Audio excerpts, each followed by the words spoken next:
Hi, and welcome to Homegrown Health, the show that's going to help you take your health back into your own hands. I'm Chris, and this is my wife Jen, and together we're going to journey on a quest to better health. And together we're going to look at the benefits of whole foods, herbs, and spices, and see what they do in our bodies, how they affect us, and how they nourish us. And then we're also going to give you tips and ideas on how to incorporate your whole family into building a relationship with your food. So the Homegrown Health is really like how your grandparents used to eat. It's a more simplified, clean version of the food.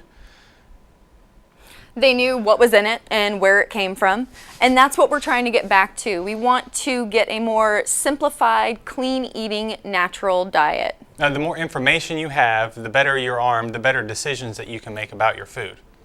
Yeah. So over the years, we've really become dependent on aftercare, prescriptions, and worrying about what the symptoms are of our illness instead of worrying about preventing the leak before it starts. Right, and a typical American family spends about $20,000 out of the pocket on medical expenses per year, and that's without any serious medical conditions. So with that being said, let's take a look at how our how we can take healthcare back into our own hands. So whether you're vegetarian, vegan, gluten-free, or just love your dairy meat and eggs, that is fine. What we want to do is just try to get a more plant-based diet and foods into your lifestyle. So I have an analogy that I often use. To keep a car running in tip-top condition and out of the shop, you need to have regular maintenance on it, use the proper fuel, check the fluid levels, and you want to use the better gas. And then when it comes to our bodies, we kind of take the back seat to all that. And we run through the drive-through, or we throw something together really quick, and we're not too concerned about the nutrition or the fuel that we're putting into our bodies at that point. So you wouldn't want to go out and buy a car that looks beautifully on the outside but doesn't work on the inside. And that's kind of what we're doing with our bodies. You know, we spend all this money on chemicals and products to beautify the outside of us, but really health starts from the inside out. So what we're going to do now is we're going to learn about some whole foods and see what they actually do for our body. So let's look at the whole foods and ways to incorporate them into our diet.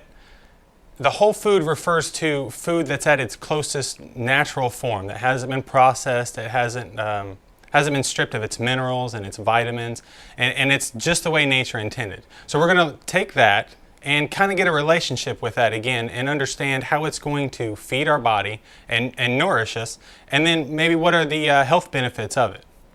So these foods provide the vitamins, the minerals, the nutrients, the calcium, iron, and everything that our body needs to function at its top ideal peak. And so when those foods are processed, that's what we're losing. The high temperatures, the additives, the bleaching products, the anti-clumping products. What that all does is it actually decreases the amount of healthy nutrients that your body needs to perform at its tip top.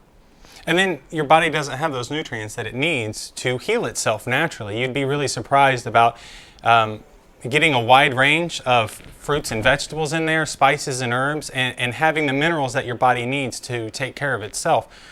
If you actually get all those in there in a rainbow variety of fruits, or a rainbow variety of colors and shapes, the colors represent different minerals that are in those vegetables or those fruits. So if you're eating a rainbow that has one color in it and you're really sticking just to that one, you're missing out on all these other, the whole spectrum of nutrients and vitamins in there. So when we say a rainbow diet, we want all the colors that you can find, and the more the better. Right, so with that being said, what we're going to do is we're going to look at the top 6 most commonly used herbs and spices in the kitchen and kind of find out what those do for your body, and you might be surprised actually. So this segment is the pharmacy segment, the FARM, pharmacy. And now no way, shape or form are we suggesting that we are medically qualified. We're telling you to drop medications. We don't go to the doctor and go hug a tree or something like crazy. Right, this is all preventative care. So if you already have a condition, talk to your doctor first before you take any of our advice and make sure and follow their instructions. But if you are okay and you're not on a lot of medications, then try to add some of these new foods into your diet and see how it makes you feel, and you can go from there. Right. So the first one on our list is basil, and it tops the list because of the variety, the flavor can be used for. Everybody has had basil and oregano in their spaghetti sauce or on their pizza. It's pretty much like the staple of Italian food, right? But there's so much more that basil can do for us that you probably wouldn't have even guessed. Yeah, nutritionally speaking, we've got vitamin A, B6, C, K. It has iron, potassium, magnesium, calcium, all the things that your body needs. Also, one of my favorite things is it's 33% protein. So the plant-based protein is going to be absorbed into your body a lot easier than trying to break down like a whole solid piece of protein, where you're going to have to expel a lot of energy to break that down to get to these small bits of amino acids, which are what make up the protein. So with the basil having 33% of its makeup being protein, your body absorbs it a lot quicker. So the energy that you're saving on digesting it to get those nutrients, you're going to spend that energy on cleaning the house or working more or maybe just feeling better, you know? Exactly. And it's got some awesome medicinal uses too. Now there's definitely more than just this, but one of my favorite things is it's a natural anti-inflammatory, Right. which means if you're a person that gets headaches or you've got sore joint pain or migraines even, you can chew on a couple leaves, or you can actually boil water and make tea and just add a couple leaves to that, and it will help gently relieve that headache that you've got. Now the medicine that we have as prescriptions today are derived from natural resources. They look at, everybody knows, or the most common one is Tylenol, aspirin, and the acetaminophen in it was discovered by accident as a mold, right? So they copied what they saw in nature and they were able to put a patent on that, and then that becomes medicine. So we're going back to the basis of where this medicine is coming from. The enzyme that's in basil actually is, it affects your system the way acetaminophen does in Tylenol. So when we're talking about headaches or joint pain and anti-inflammatory, it does the same thing as they say on the commercials of regulating your joint pain or discomfort or something like that. So yeah, so next time you have a headache, grab a handful of basil instead of an aspirin and just see if that works for you. It's healthy alternatives. That's what we're talking about. We're not trying to get rid of your favorite foods or, you know, your pizza, your pasta. That stuff is great, and you want to live a happy and healthy life, but just try to switch out a couple of the things and make it a bit more healthy. So next on our list is cilantro. My favorite. Your favorite? It's my favorite. If you've ever been to a Mexican restaurant, you've probably encountered cilantro once, twice, maybe the entire meal. The salsa has cilantro in it, the small pieces of green.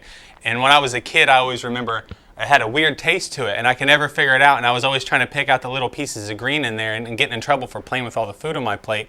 And come to find out, it was just cilantro. Never knew until I got older. And turns out, like my wife said, it's one of our favorites to incorporate everywhere. It has vitamin A, C, and K in it. It helps lower blood sugar and lowers the bad cholesterol, while it raises the good cholesterol. So it has both sides of the whole cholesterol story right there wrapped up into one. So I mean, a lot of these things, this basil and the cilantro, you know, it's really easy to make all your favorite meals and toss this on fresh at the end. And that's what's important too, is you want to try to eat as much fresh, raw, whole foods as you can, because you get the most out of them nutritionally when they're in their natural state. Because like I said, when you start to cook them, you will decrease. It's not that they're null and void, but you do definitely get a lot more from your fresh herbs. Right, so I think like you said, at the end, it really goes with any Mexican food. I think that's where everybody's pretty much going to have salad, salsas. Salad is where we chop that and basil at the end of the salad. You got everything chopped up and ready to go. Chop up a bunch of fresh herbs, chives even, and throw them on your salad and get them raw in that way. And if you can't maybe figure out a way to incorporate them in a recipe or something you're eating, you can always chop them up fresh. You could put them on something you do get if you're going through, don't have time, you have to go for fast food or something real quick. You can still chop up fresh herbs and spices and throw them on at the end, and you still get the benefits of them. Right. So next we're going to go into chives, which is another staple, easy to find everywhere. Chives are a lot like cilantro. They lower your blood sugar. They also lower your bad cholesterol while raising your good cholesterol. But the cool thing about chives is that they actually clean your digestive tract as they go through your body. So by cleaning your digestive tract, what that does, it's basically like a rotor-rooter for your body. You know, every now and then you really need to clean it out and get everything functioning properly. So by eating a few chives, which if you're not big on onions, chives are a really good substitute because they've got that slight oniony flavor without being overpowering. I think everybody's also heard of them as wild onions too. Yeah. If you've been out in the field or you've been cutting your grass or something like smell that, it. and you run over the top of them, and you're going to get the smell of onion. And you can cut it all the way down. There's a small ball at the end, and that's where the flavor of the onion gets a little more distinct. But at the top on the green part, it's a little more mild. Yeah. So while it goes through and cleans your digestive tract, what it's actually doing is it's ridding your body of the bacteria, the buildup of yeast, and actually fungi that is in your tract and your GI system.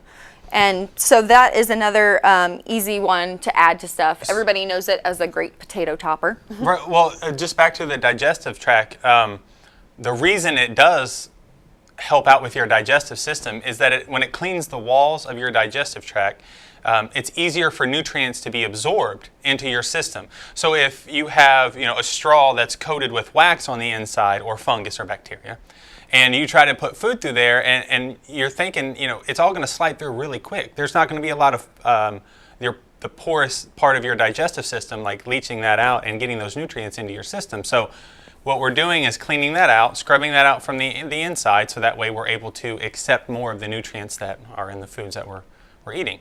Exactly, yeah. So the next one is garlic. Garlic is one of the most powerful foods that you can use to add to really anything. Or keeping away vampires, if that's your thing. That's Chris's favorite. That's good job, babe.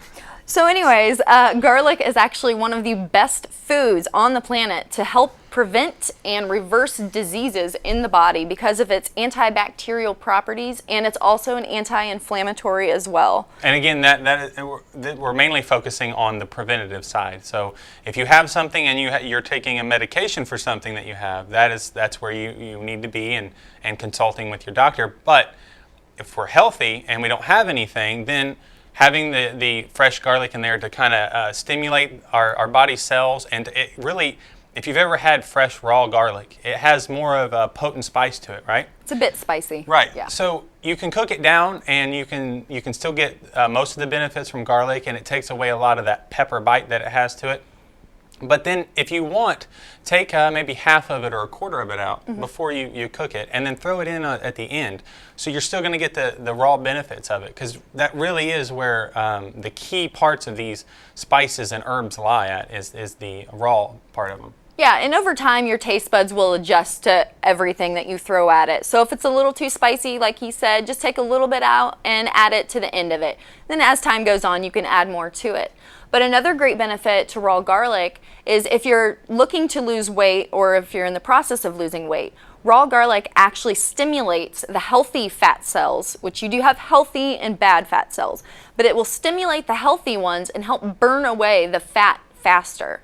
So that is great to add, again, to salads, pastas, really anything raw garlic can go into. Right. I make hot sauce, and garlic goes in every single time. It has a really distinct flavor in there, and it's actually, when we were doing research for the show, I know that you found a garden use for garlic, didn't you? Oh yeah. Actually, garlic is one of the best insect repellents that there is. There are like no bugs or pests that will attack the garlic bulb itself. So it's really easy. All you do, and I can put this up on my website, all you do is you take the fresh raw garlic and you combine it with a little bit of warm water, blend it up, and you spray that directly on your plants, and that will help repel any insects that are going to try to get on your plant, and even deer too. So if you have a deer problem, you can do that. So next on our list of herbs and common spices in the kitchen is salt. This is one of the most readily available in anybody's kitchen, I would say. Way back when the whole spice trade started with salt, that was the big thing. The world revolved around salt and flavoring the food. And the reason why it's on the list, obviously, because everybody has it, but it's so important and so vital to our system. It has minerals, nutrients, and everything that it's got 84 you wouldn't minerals believe. and trace elements to it, which is amazing. But it's funny because you'd never think that salt would be such an extensive topic. But when I was doing my research, it's amazing at how many differences there are. So everybody knows the regular white table salt.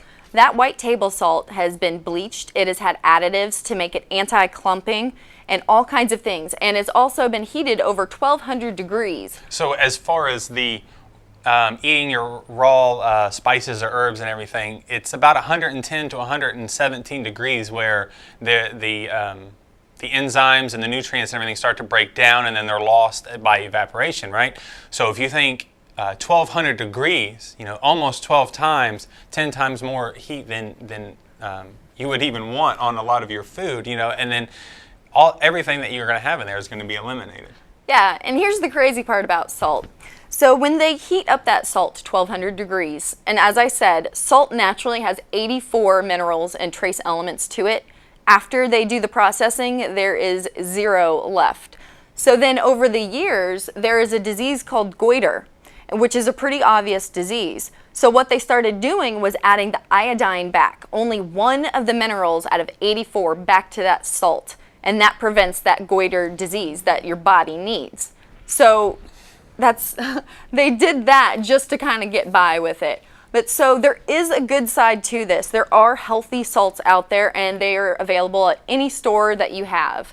So what you want to look for is Celtic sea salt, which is just like it sounds. It is sea salt. It is raw, unrefined, and hand-mined. Right. And it's got kind of a sandy brownish color to it, and that's how you know that the minerals are in there, because white salt is the telltale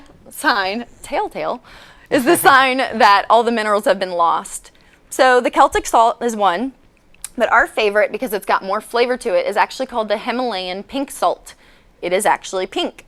And that is hand-harvested, raw, and unrefined from the Himalayan pink salt mines. And that contains all 84 minerals and trace elements that your body needs. So it goes back to my my earlier analogy of a rainbow, and you're going to have a rainbow of 84 colors, and we want as many colors as we can get into our system. So the 84 minerals is a giant rainbow. It's beautiful. You got all these colors going in, all these minerals going in, and then your white table salt has like a light blue color, and then the rest of the 83 are all white. And then all you're going to be taking in is that one light blue mineral, and then your body's going to be craving it. So you're going to crave more salt, actually, because you're wanting the mineral from the salt, but then you think that you just want the flavor of the salt. And if you've ever had table salt and put that on your tongue, after a minute it starts to burn. If you've had a lot of potato chips, and you get that really raw feeling on your tongue. Well, the Celtic salt actually has such a flavor to it. Like, putting it on your tongue raw, it's a completely different taste and a different flavor than you would normally get. Yeah, definitely. And that's what I was going to say, too, was the full spectrum salts, which are the salts with all the minerals and trace elements in it, are, like I said, they will always have color to it. So it's really easy to find. If it's white, it's not good for you. And your body, like he started to say, once you start to clean your body and really listen to it, your body is going to send out alerts and signals to you. So when you're craving salt, what that is your body is actually telling you that you are lacking minerals and nutrients that you need. So instead of going for that white table salt, just throw some Celtic on there or some pink Himalayan, and that is 100 times better than just the regular white table salt. And it's one of the most common, so it's definitely very important, and it's something that everybody should have in their home for cooking. Yeah. So next on our list after salt was another big surprise, I should say. It was black pepper. So we've got the right hand to salt, as always, pepper, and this really surprised a lot of things that we found out about it. It helps with the digestive tract as well. Yeah, it's a high antioxidant. It's antibacterial once again. I mean, all these natural things, they help cure your body. So the more that you can incorporate, the more you're going to do. If you can't do all of the things, just add a little bit. Change your salt out, change your pepper out. It's as easy as that. But the cool thing about pepper now is that the minute that the pepper actually touches your tongue, it sends an alert to your body, and it will start upping the production of the hydrochloric acid, which is the acid in your body that breaks down all of the foods. So by increasing that, what that is again going to do is start to clean your digestive tract out. So you get better absorption from the nutrients that you're getting from all your other foods. Right. So it also adds a good amount of spice to the food. A lot of the recipes that we make with our kids, they're really onto pepper all of a sudden, and they're onto hot sauces and spicing everything up. So we kind of brought them in with the whole ground pepper. The shelf life of pepper is about 3 months after it's been ground, to where it still has that enzyme in it that helps with your, did you say hydrochloric acid? Yeah, it increases the hydrochloric acid. Okay, I don't want to get the wrong acid in there, but it goes away after about 3 months. So if you have the fresh ground pepper and the whole peppercorns, and you have those sitting on the shelf, they last, I think, indefinitely, don't they? Yeah, pretty much indefinitely if you buy the whole peppercorns. If you buy the pre-ground, obviously it's not going to mold or anything. You could, most people have had the pepper in their cabinet for years, if not, longer. But after 3 months, it starts losing its potency, so it's going to taste the same, but the benefits that your body is going to receive is going to decrease significantly after that 3-month mark. Right. Yeah, go ahead. No, I think that about covers it on pepper, too. So what we're really talking about, again, to just kind of recap, we're really wanting to get back to everybody has a good relationship with the food. The way your grandparents ate, they knew what to put in, when, and where. They had all these wild recipes that you would never even think about. Home remedies. Yeah, exactly. Yeah. Well, this is a home remedies backed by more science, so that way we understand why your grandmas or grandfathers or great-grandparents' remedies worked, or why their food was like healing food more than it is today, right? So we want to get back to hand in hand with our food, growing your garden if you can, having these things readily available right outside. And if not, hitting up a farmer's market. We always recommend using fresh herbs over dried herbs, but we do keep dried herbs and use those just as much. You still get health benefits from them. They still have a lot of the same properties. They're just not as potent. They're not full of the tip-top amount of vitamins or minerals that you would find in raw. Yeah. But we still keep those around. We still use those in all of our cooking. And we also would like to have organic whenever we could. We're not going to go into a big topic on organic this time, or hope to have another show on it later. But it has to deal with having pesticides and all those things in our system, and having to clean them out later on. So, right. So what we're really looking at is, it's not a whole diet change. What it is a lifestyle change.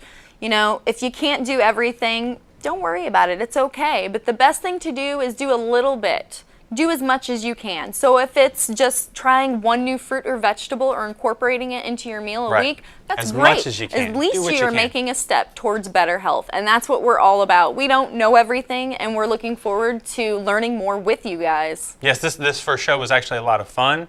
The next show we're going to delve in and kind of get off more on a quick start, and not have so much talking and explaining about the show or about our subjects and everything. So if you have any comments, or you have any questions, maybe you have an idea for a show, feel free to hit us up, maybe email the show, or call in, and we'll try to get to everything that we can. Yeah, so for the very end of it, we're going to have a segment, and it's called Sprouts Corner, and it's our two girls, and that is the part of the show where we're going to try to incorporate the rest of your family. So if you guys want to check out this video, Taylor and Rowan are going to show you how to incorporate some of these herbs into a really easy recipe that they love. So thank you guys so much for tuning in, and we look forward to talking with you again. Bye. Hi, I'm Taylor, and this is Rowan. Hi. And we're going to show you how to make our guacamole. Easy, 1, 2, 3. We're going to need these 8 ingredients. Pepper, black pepper, red pepper, some cilantro, lime, avocado, chives, some garlic, and pink salt. First, we're going to take the avocado and dump it in and mash it up.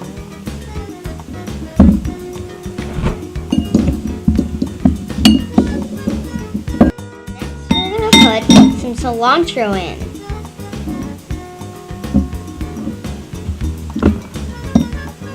Next, we're going to put in our chives.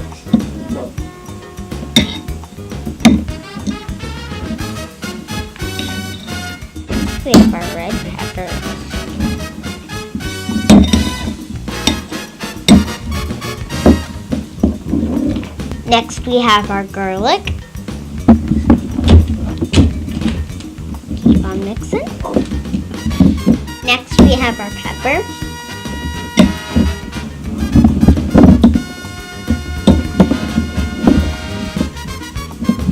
We have our salt.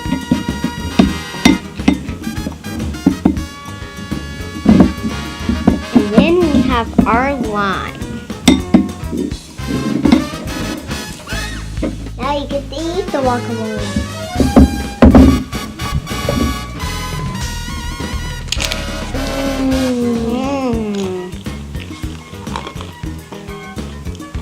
Try it, you might like it. Try it, you might like it. Bye, everybody. Bye.